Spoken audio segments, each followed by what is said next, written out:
ఇప్పుడే జీ5 app download చేయండి. చూడండి మీ ఫేవరెట్ టీవీ షోస్ ఎప్పుడైనా ఎక్కడైనా. అమ్మా, నాకెందుకో ఎవరో దొంగతనం చేసి కావాలనే ఈవిడ గదిలో డబ్బులు పెట్టారనిపిస్తుందమ్మా. నోరు మీరా, ఏదో తెలిసినట్టు మాట్లాడుతున్నావు. ఎస్ఐ గారు, ఇవ్వండి, తీసుకెళ్ళండి.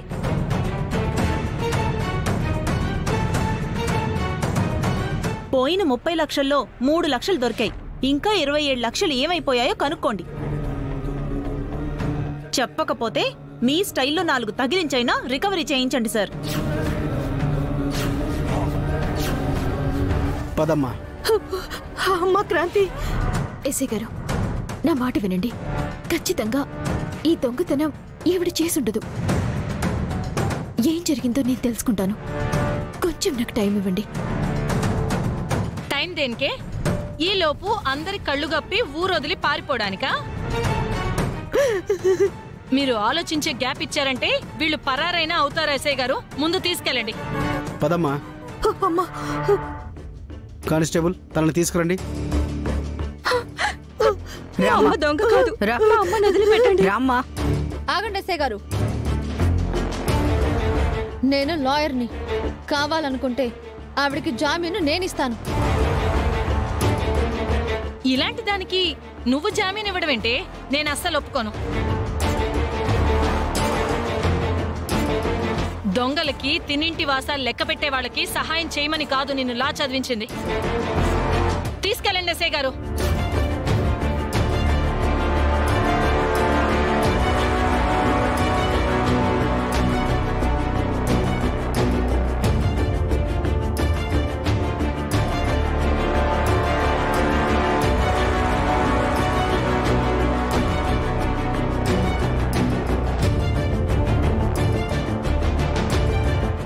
వదిలిపెట్టమని చెప్పండి.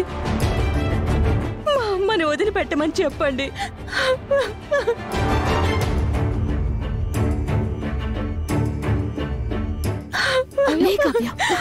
కావ్య, ప్లీజ్, మీకు దండం పెడతాను.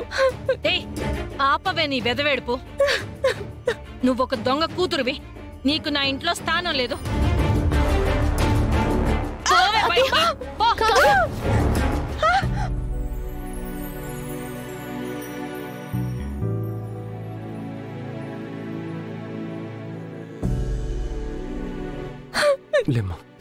అమ్మా, తనేం తప్పు చేసిందని తనని వెళ్ళిపోమంటున్నావు? అత్తయ్య, ఆవిడ ఎలాంటిదో నాకు తెలుసు. ఖచ్చితంగా ఈ దొంగతనం ఆవిడ చేయలేదు. చెప్పిన మాట ఎన్నిసార్లు చెప్తావే? అది దొంగ అవునో కాదో పోలీసులు తీసుకెళ్లారు కదా, వాళ్లే తేలుస్తారు. ఇది మాత్రం ఈ ఇంట్లో ఉండడానికి వీలు లేదు. అత్తయ్య, జానకమ్మ దొంగతనం చేసింది అని ఇంకా రుజువు కాలేదు. అది రుజువయ్యేంత వరకు తాను ఇక్కడే ఉంటుంది.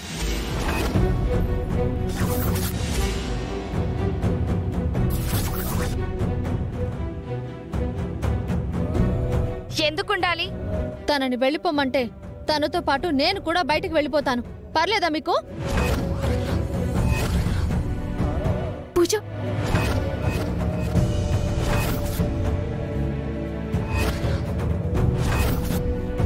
అదెవరి కోసమో నువ్వు బయటికి వెళ్ళిపోవడం ఏంటే? అసలు మీరంతా వాళ్ళకెందుకు సపోర్ట్ చేస్తున్నారు?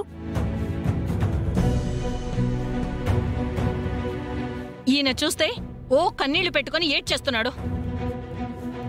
మీరంతా అదొక దేవత అన్నట్టు దానికి సపోర్ట్ చేసి మాట్లాడుతున్నారు.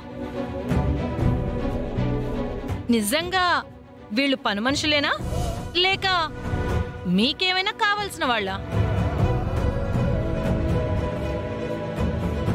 సర్లేండి, ఎవరి పిచ్చి వాళ్ళకి ఆనందం గాని మనకెందుకు?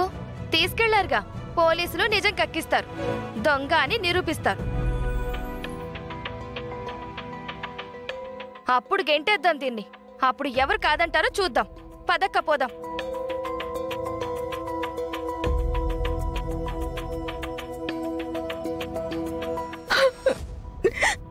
కావ్య, కావ్య, కావ్య.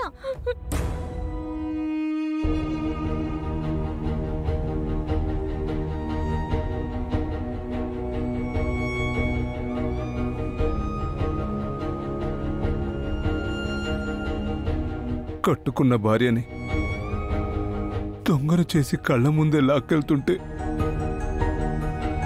అటు చెప్పలేని దౌర్భాగ్యమైన బతుకు బతకమని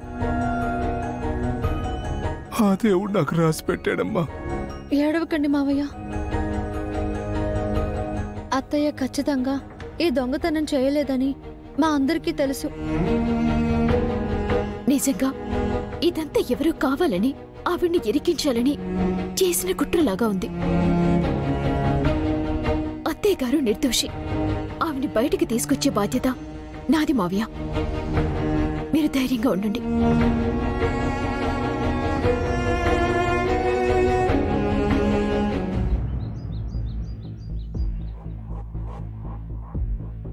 ఇది ఎవరో కావాలని చేసిన పని పూజ. ఎవరో కాదు, ఇది ఖచ్చితంగా మన అత్తల పనే క్రాంతి.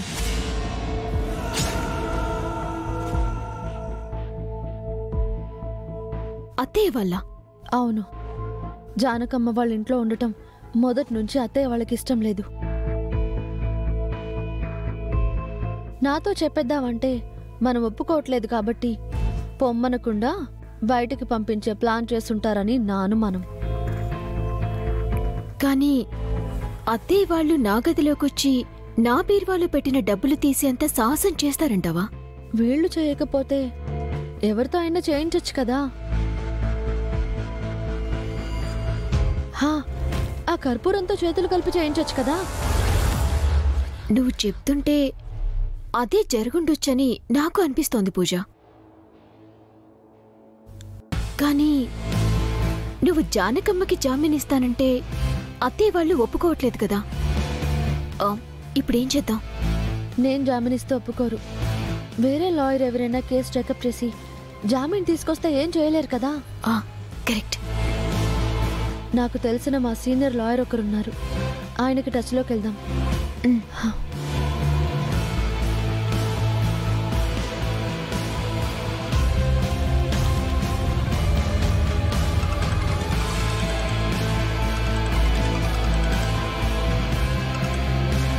హలో పూజ, చాలా రోజుల తర్వాత ఫోన్ చేసావు. ఎలా ఉన్నావమ్మా? నేను బాగానే ఉన్నాను సార్. మీరు? Yeah, I'm good. ఏంటి విషయం? మా ఇంట్లో జానకమ్మ అని ఒక ఆవిడుంది సార్.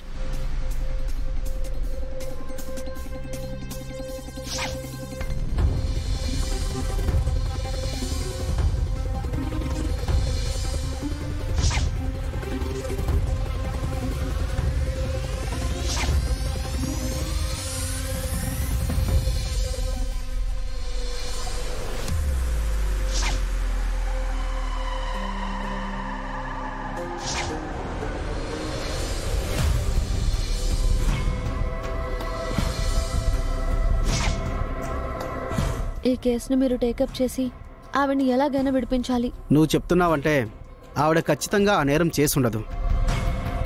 అయితే డీటెయిల్స్ అన్నీ నాకు పంపించు, నేను స్టేషన్కి వెళ్ళి మాట్లాడతాను. ఓకే సార్, ఇప్పుడే పంపిస్తున్నాను. జీ5 యాప్ డౌన్లోడ్ చేసి అన్ని ఎపిసోడ్స్ పూర్తి ఉచితంగా చూడండి.